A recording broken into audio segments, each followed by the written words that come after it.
Coucou les merveilles, c'est Chloé. Je vous présente aujourd'hui l'oracle de l'artiste d'Estelle Lovy. Devenez l'artiste inspiré et inspirant que vous êtes avec les illustrations de fleurs bleues. C'est trop joli, c'est super poétique. Alors, c'est un oracle que j'avais repéré. Pour le moment, je vois que personne n'en parle.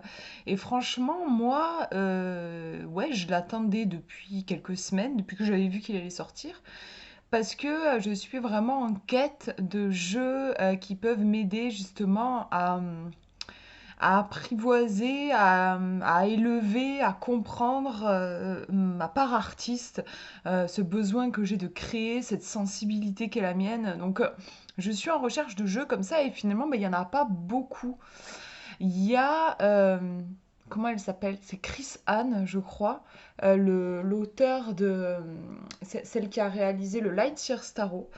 Elle a fait un oracle pour les auto-entrepreneurs créatifs, il me semble. Et je crois qu'elle a même un... Alors, je sais plus si c'est un tarot ou un oracle. Il me semble que c'est un tarot qui s'appelle Muse, je crois, et qui va être traduit, me semble-t-il. J'espère que je vous dis pas de bêtises, mais il me semble bien. Et je l'attends avec impatience, justement, le jeu traduit Muse, parce que je ne l'ai pas, je ne l'ai pas en anglais et j'ai vraiment envie de la voir. J'aime beaucoup le travail de Chris Anne. Et donc voilà, là on a un nouvel auteur, une nouvelle créatrice qui nous propose son travail autour de l'artiste. Alors forcément, c'est pas un jeu qui va parler à tout le monde, c'est un oracle spécialisé vraiment hein, sur la création. Mais c'est ce que j'apprécie aussi dans la démarche. Je trouve ça audacieux, en fait, de se spécialiser. On sait qu'on va pas plaire à tout le monde, ça va pas parler à tout le monde. Et en même temps, heureusement qu'elle l'a fait, parce que pour des personnes comme moi, et je suis sûre qu'il y en a certains qui regarderont cette vidéo, qui se sentiront aussi appelés par ce jeu, quand on a cette fibre artistique, ce besoin de s'exprimer, je trouve c'est pas forcément évident de trouver son chemin dans la société qui ne franchement ne valorise pas ces talents-là.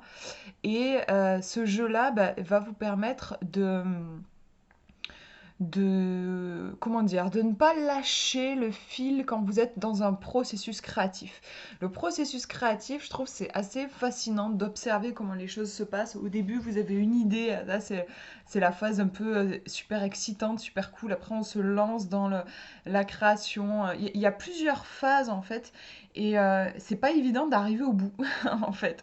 Il y a énormément de personnes créatives qui ont une foule d'idées et qui n'arrivent jamais au bout. Ils commencent un projet et puis à un moment donné ils abandonnent parce que, comme je vous dis, le processus créatif, il y a plein de phases et il y a des phases qui sont des fois très sympas et rigolotes et puis il y a des phases qui sont beaucoup plus difficiles et compliquées. Et c'est long, c'est comme un accouchement en fait et souvent c'est facile en fait de laisser tomber.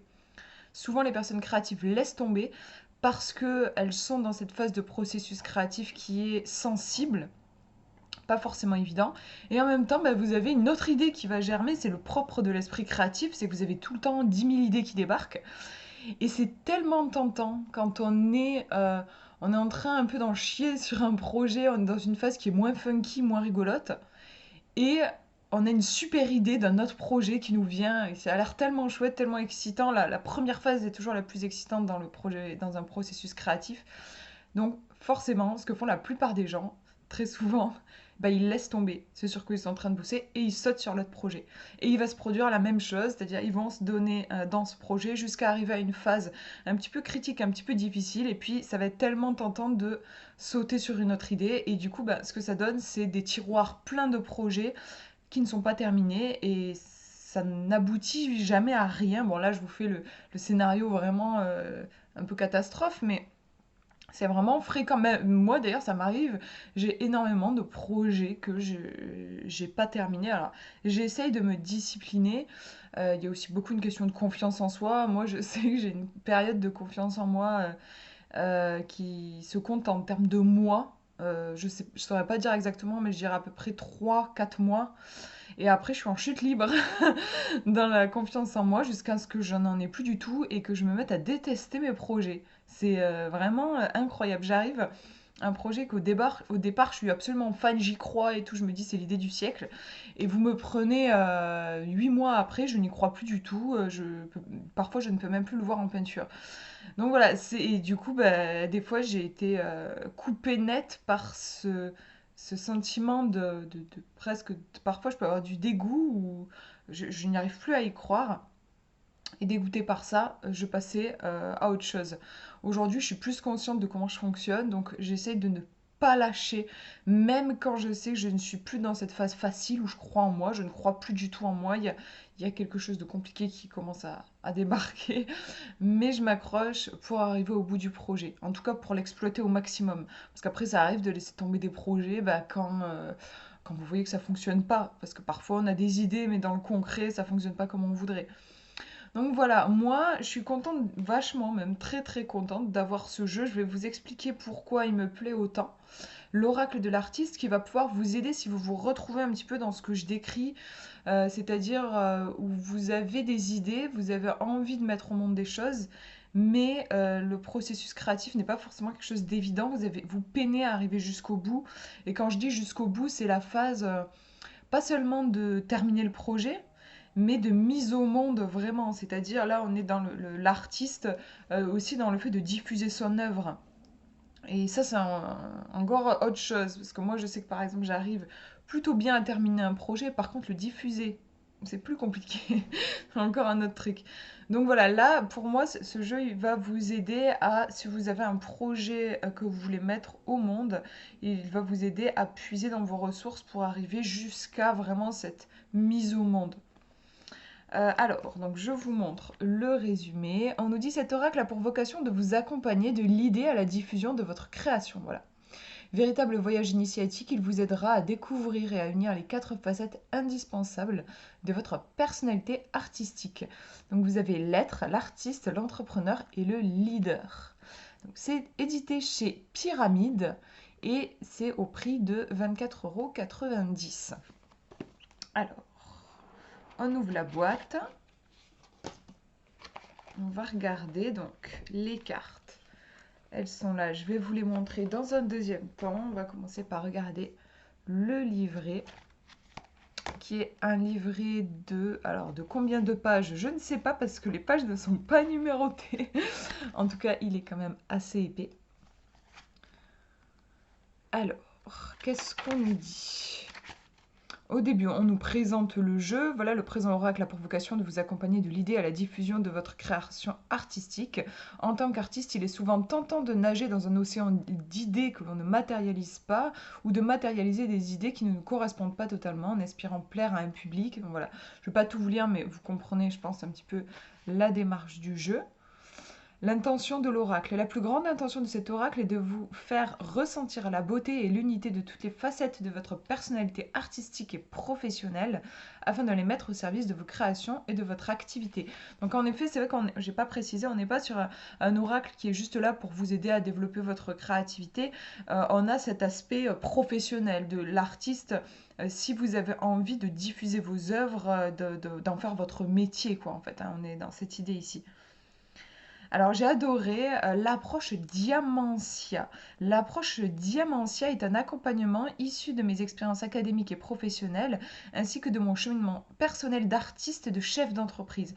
Oui, parce que je ne vous ai pas parlé de la créatrice du jeu, qui est...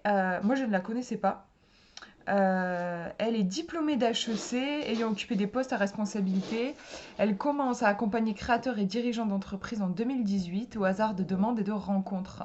Elle fait des spectacles, elle est sur scène, elle écrit, elle a publié un premier ouvrage et elle a lancé son premier single aussi. Je vous mettrai son site si jamais vous voulez voir ce qu'elle fait. Donc c'est vraiment une artiste en fait à multifacettes. Inspirée donc par l'étymologie gréco-latine, je reviens sur l'approche diamantia qui est utilisée dans cet oracle. Cette approche se divise en 4 étapes symbolisées par les 4 pointes d'un losange. Donc, je vous montre. Voilà. Les 4 points d'un losange pointant vers le cœur de celui-ci, une étoile, représentant l'étoile intérieure qui brille en chacun de nous. Oser révéler son diamant intérieur en faisant briller son étoile intérieure. L'être, l'artiste, l'entrepreneur et le leader. Donc les 4 points. 4 étapes vers un leadership inspiré et inspirant, ici appliqué à la création artistique. Donc en fait, ça explique la structure du jeu, puisque vous allez avoir des cartes qui vont être dans la famille de l'être, des cartes dans la famille de l'artiste, des cartes dans la famille de l'entrepreneur, puis du leader. Donc vous allez retrouver en fait ces petits pictogrammes sur les cartes, il me semble, hein, qu'on voit sur les cartes. Ouais, c'est ça. Alors, ensuite, comment utiliser l'oracle? Alors, je vous disais, vraiment, j'apprécie beaucoup ce jeu parce il est différent des autres. Il est vraiment différent des autres. Et notamment, moi, ça fait des années que je tire les cartes, hein, vous savez, je pratique même professionnellement. Et ben, avec ce bouquin, j'ai appris quelque chose. J'ai vraiment appris quelque chose. J'aurais jamais pensé à faire ça. Elle vous explique comment utiliser l'oracle, mais là c'est différent des approches qu'on a l'habitude de voir dans la plupart des coffrets, enfin dans tous les coffrets, dans tous les livrets. On va vous dire concentrez-vous sur votre question, brassez les cartes, tirez une carte. Bon, en gros, voilà. Elle, elle propose une approche particulière à laquelle je n'avais pas pensé pendant toutes mes années de pratique et que je n'avais jamais essayé, donc j'ai tenté et c'est juste génial, ça va, je vais complètement l'intégrer à ma pratique. En fait, elle propose, je vous montre ici voilà, le résumé. En résumé, vous posez une question précise. En fait, vous vous détendez en mélangeant les cartes. Et d'habitude, bon, ce qui se passe normalement, c'est que vous tirez une carte et vous allez l'interpréter. Elle, en fait, elle vous propose une étape en amont. C'est avant de révéler la carte. Concentrez-vous sur vos sensations. C'est vraiment un travail très intuitif. C'est-à-dire que vous avez tiré la carte, vous ne l'avez pas retournée, vous ne savez pas ce que c'est. Mais vous allez juste vous concentrer et essayer de ressentir ce qui se passe. Vous prenez un crayon, un papier et vous notez ce qui vous vient. Alors elle vous dit, pas besoin d'écrire un pavé, juste vous pouvez écrire des mots-clés, 2, 3 mots-clés. Et en fait, c'est super intéressant, c'est très puissant comme processus parce que ça évite de rentrer dans le mental qui est un petit peu dans le rush, qui est pressé de recevoir la réponse à sa question, hein. Moi, c'est quelque chose que je vis aussi en tirant les cartes. C'est vrai, quand je fais un tirage, voilà, je choisis ma carte et je la retourne tout de suite avec... je m'en rendais pas compte en fait. C'est la lecture de ce livret qui m'a fait me prendre conscience que c'est vrai, je me ruais un peu sur la carte pour la découvrir. Après, je faisais mon travail intuitif, je me jetais pas forcément dans le livret, tout ça, mais c'est vrai que quand même, une fois ma carte tirée, je voulais tout de suite la voir. Et je trouve extrêmement puissant le fait de ne pas se jeter dessus et de vous connecter. C'est un travail hyper intéressant. En plus, euh, vous pouvez, ça peut donner lieu à des expériences assez impressionnantes. Parfois, moi je sais que je l'ai fait sur un jeu et en fait j'ai eu des mots qui me sont venus. C'était avec le tarot Histoire de sorcière. C'était incroyable. J'ai vu des confettis, des serpentins. Enfin, j'ai noté confettis, serpentins et en fait j'ai révélé la carte et c'était une carte où il y avait vraiment des confettis et des serpentins dessus en fait. J'avais vraiment capté l'illustration qu'il y avait sur la carte. Donc c'est assez impressionnant hein, parce que là on sent une réelle connexion avec la carte quand ça se déroule comme ça. Mais après le but c'est pas d'essayer de deviner ce que vous avez l'illustration que se trouve sur la carte, ça sert à rien. Je veux dire dans ce cas-là autant la retourner et vous l'avez de suite. L'idée c'est plus de vous connecter à votre ressenti. Qu'est-ce qui vous vient? Par exemple, moi, les serpentins, des confettis, ça me renvoyait à quoi? Ça me renvoyait à une des deux fêtes. Euh, voilà, 3 mots-clés. Alors, ça peut être aussi, pourquoi pas, une musique que vous entendez. C'est pas forcément... Moi, je suis assez visuelle, je vois des images, mais si vous êtes plus clairaudient, ça peut être de la musique. Ça peut être une sensation physique. Juste écrivez 3 mots-clés qui vous viennent, et ensuite, vous retournez la carte. Et vous regardez, là vous faites un travail d'interprétation, elle vous détaille ça aussi. Pour le coup, ça je connaissais, c'est-à-dire regardez l'illustration, comment est-ce que l'illustration me parle, regardez les mots inscrits sur la carte, comment il me parle, et faire le lien avec les 3 mots-clés que vous avez inscrits sur votre petit bout de papier. Là, c'est super intéressant d'aller comparer, enfin pas comparer, mais mettre en mélanger en fait vos ressentis avant d'avoir vu la carte et ensuite vos ressentis quand vous voyez la carte. Ça va se compléter. Et vraiment, si vous faites cet exercice, c'est certes un peu plus long que si vous juste vous retournez la carte et vous interprétez, mais je vous garantis, parce que je l'ai fait, j'ai fait plein de tests, votre interprétation sera beaucoup plus précise, beaucoup plus puissante. Et je trouve que c'est un peu l'équivalent d'une méditation. Ça fait redescendre en fait dans les sensations. Donc vraiment, je remercie Estelle, je remercie l'auteur d'avoir partagé cette façon de faire parce que en fait, je connaissais pas du tout et je n'y avais jamais pensé. Donc là, je vous ai fait un résumé, mais elle vous détaille toutes les étapes. Ça fait quand même 9 étapes pour interpréter une carte. Mais vraiment, sa méthode, elle est top du top. Vraiment, euh, si vous avez jamais tiré les cartes, moi, je vous conseillerais cette méthode. Et si vous avez l'habitude, comme moi, de tirer les cartes, en découvrant cette méthode-là, je pense que vous allez expérimenter quelque chose que vous avez encore jamais vécu. Je trouve vraiment que c'est top. Donc, ensuite, vous avez des idées et inspirations de tirage. Donc, ce sont des tirages à 5 cartes. Alors, ça paraît pas beaucoup, 5 cartes, mais avec ce qu'elle vous propose, la façon qu'elle a vraiment de nous guider à rentrer dans la carte, je peux vous assurer que 5 cartes, je crois que ça prend au moins 1h30, voire 2 heures, franchement. C'est vraiment, elle a une approche hyper consciente, en fait, des cartes. J'aime beaucoup. Et vous avez le tirage Diamantia. Alors là, justement, pour le coup, elle dit que c'est un tirage qui est assez complexe. Et je crois qu'elle dit qu'il faut prévoir 2 heures, je crois, un truc comme ça. C'est du lourd, quoi. C'est vraiment très profond et très complet. Je cherche en vous parlant, mais... ouais, elle dit c'est long et dense. Nous vous conseillons de prévoir 1 heure de temps calme. Non, j'ai dit 2 heures, non, c'était 1 heure, mais moi, je pense que ça me prendrait encore plus de temps. Je pense que je prendrais plus 1h30, 2 heures que 1 heure. Mais en tout cas, voilà. C'est pour vous dire à quel point je trouve l'énergie de ce jeu est unique. Et il y a vraiment un travail fourni dans le livret que vous retrouverez nulle part ailleurs et qui vous apprendra à tirer les cartes d'une façon, je pense que vous n'avez jamais expérimenté. Donc ensuite, on a les cartes et leurs messages. Donc ça, c'est les familles.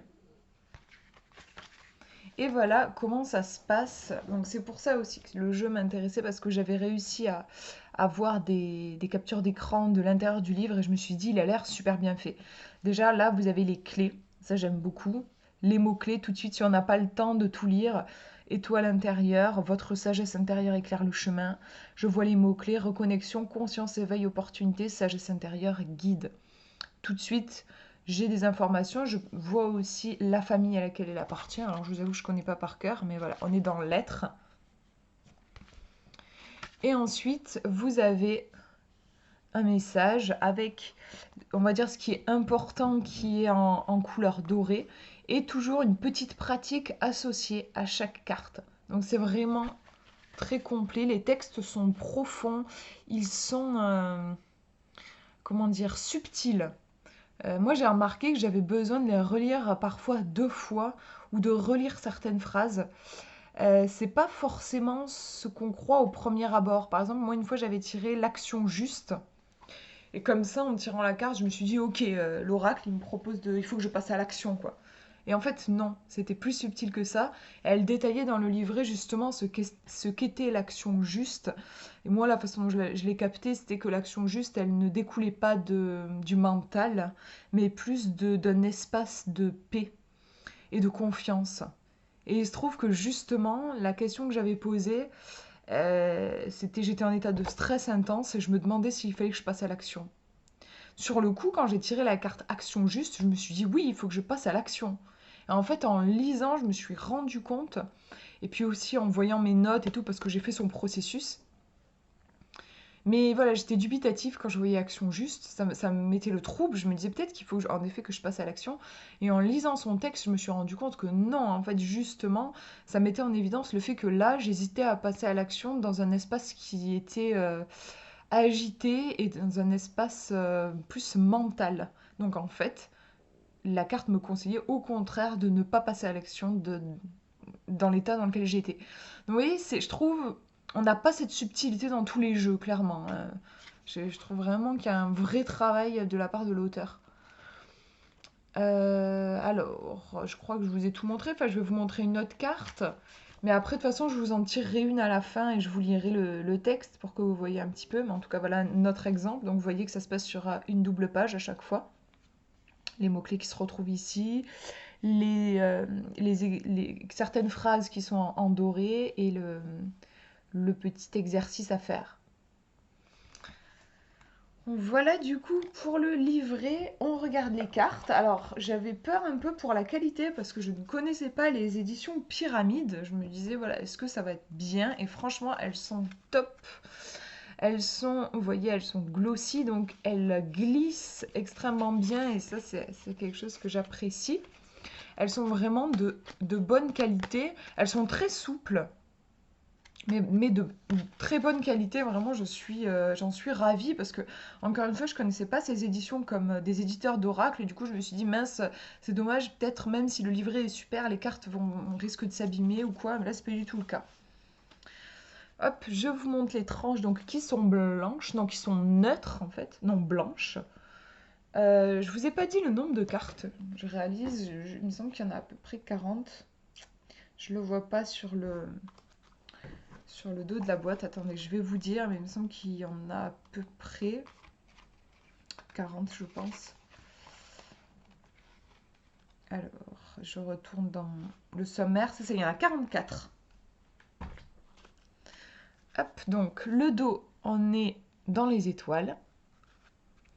Je vous mettrai les dimensions dans la description, mais on est plutôt sur un format de carte oracle classique, c'est-à-dire un petit peu large en fait, mais elles sont pas immenses non plus.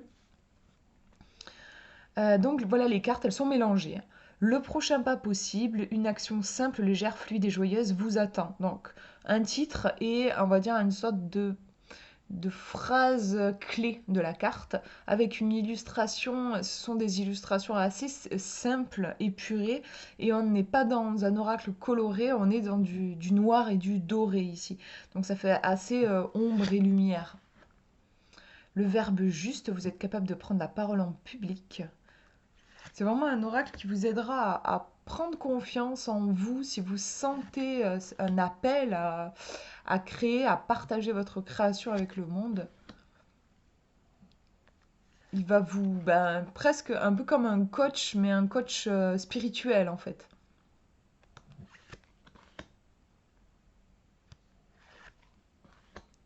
La juste valeur, oser proposer votre juste prix, c'est intéressant aussi. Je trouve que l'oracle aborde ces notions-là, hein. On est sur un oracle, donc quelque chose de spirituel. Les messages sont subtils, sont intelligents, et en même temps, on ne perd pas de vue le côté concret. On est quand même ici sur l'idée d'entrepreneur, du fait de gagner sa vie aussi avec son art. Et donc le jeu aborde vraiment ce sujet-là, quoi.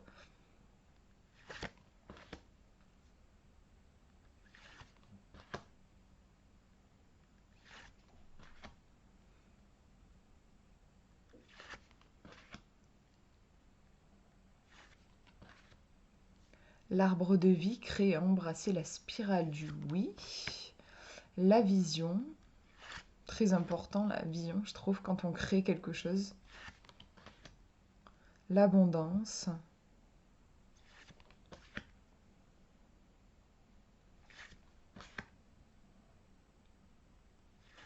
Je le conseillerais vraiment, en fait, ce jeu à toute personne qui a envie de se lancer euh, et oui, de vivre de son art, quoi. Qui a un projet d'entreprise, un projet, mais qui sait pas forcément, qui manque de confiance, en fait, et d'estime, peut-être. Je dirais que c'est un jeu qui peut vraiment épauler. On peut pourquoi pas aussi tirer, moi je l'ai fait, tirer une carte le matin en me demandant comment est-ce que je peux honorer l'artiste que je suis, ou bien quel est le premier pas que je peux faire sur mon chemin d'artiste, sur ma vie d'artiste, comment est-ce que je peux contribuer à la réalisation de mes projets aujourd'hui.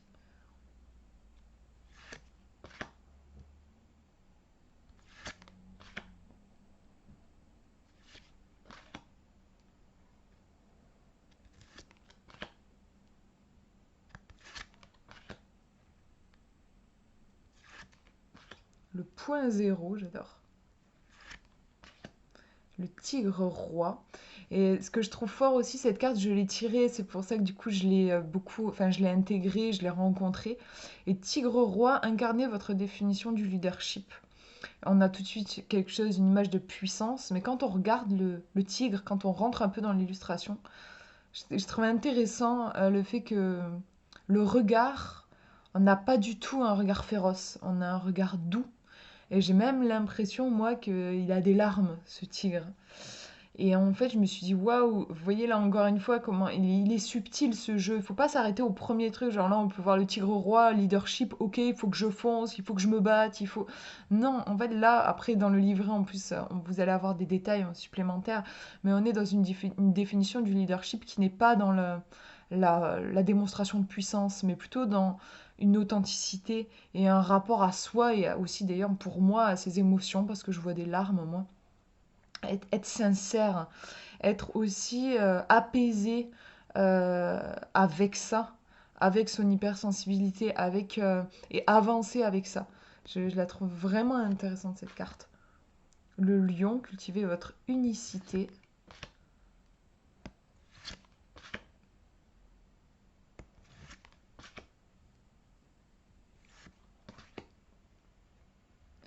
Et le cercle fédéré autour de votre grande vision. Donc voilà pour les cartes, je vais vous en tirer une. On va voir.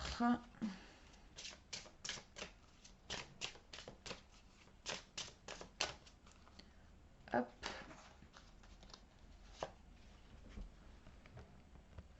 Le choix conscient, choisissez et chérissez. Donc on voit une femme avec un œil fermé, un œil ouvert, ses mains au niveau de son cœur, un soleil qui émane autour de son nombril. On va regarder, c'est la numéro 31. Alors je ne connais pas la famille, on va voir ce que c'est, dans quelle famille on se trouve ici. On est sur l'entrepreneur ici, la famille de l'entrepreneur, et c'est la carte numéro 31. Vous avez accepté d'embrasser la voie de la création et peut-être aussi la voie de la professionnalisation. Bravo. À travers ce tirage, l'oracle vous accompagne avec la puissance du choix conscient ou choix du cœur. La force du oui à une direction est immense. Intense et puissant, le oui conscient agit tel un faisceau laser en direction de la réalisation de vos rêves, les plus, entre parenthèses, apparemment fous. Afin d'éviter l'écueil et la déception du fantasme de l'évidence, entre parenthèses, croire que vous maintiendrez toujours le même niveau d'élan, d'enthousiasme et de motivation face à un choix conscient.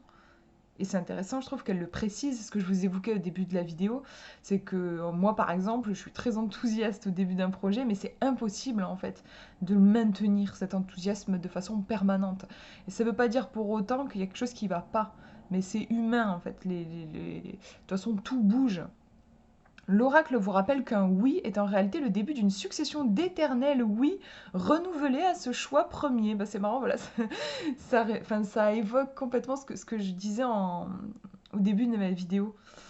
Le choix conscient est une énergie largement sous-estimée et bien moins embrassée que l'énergie du doute, de l'incertitude et de la remise en question, qui semble avoir plus de vertu et d'allure en société. Pourtant, c'est bien la force et la puissance d'une succession de oui, de choix conscients, individuels et collectifs qui créent et recréent notre monde. De la même façon, c'est une succession de choix conscients et renouvelés qui donne naissance à une œuvre qui vous ressemble et vous rassemble, à une activité professionnelle qui vous épanouit et à une vie qui vous rend heureux. Ce qui rend la prise de décision lourde et difficile pour une âme intuitive, sensible et créatrice, c'est souvent la peur de l'enfermement, le refus de l'engagement et la crainte de se tromper. C'est pourquoi l'oracle vous offre 3 clés pour intégrer le choix conscient à votre vie quotidienne afin que sa pratique en fasse bientôt votre première nature et vous offre l'aptitude à prendre des décisions rapides et efficaces, efficientes et à impact. Clé numéro 1. Que dit mon cœur? Que dit mon âme? Instinct ou intuition? Écoutez le premier élan de votre voix intérieure. Clé numéro 2. Pratiquez l'action juste en passant à l'action de façon spontanée quand une intuition ou un élan intérieur vous y invite. Clé numéro 3. Allégez le poids de l'action en vous rappelant qu'il n'y a rien de définitif. Il n'y a que des expériences qui vont affiner et préciser ce que vous souhaitez vivre ou revivre, ou non, entre parenthèses. La peur est un voile d'illusion que vous pouvez contourner en revenant à l'instant présent. Ensuite, vous avez un petit exercice en bas. Couchez sur le papier la question que vous vous posez, puis écoutez la méditation intitulée « Le choix conscient, le choix du cœur ». Elle vous permettra d'entrer calmement dans un espace d'écoute et de réceptivité du choix qui est le plus juste et accessible pour vous à cet instant. Plusieurs options peuvent parfois émerger, vous n'avez alors qu'à écouter votre cœur et accepter de renoncer, parfois temporairement, parfois définitivement, à certaines activités, options ou opportunités pour embrasser pleinement l'espace de temps laissé et accordé au choix premier que vous ferez. Oui, là on nous parle de méditation parce qu'il me semble que sur le site de l'auteur, vous avez accès à des méditations si vous voulez travailler plus en profondeur. Et en mots-clés, vous avez prise de décision, spontanéité, rapidité, efficience, guidance intérieure. Donc vous voyez, je trouve, je ne sais pas ce que vous en pensez, mais je trouve que c'est riche, que c'est dense, et moi j'ai tendance à avoir besoin de le relire une deuxième fois pour vraiment intégrer les messages.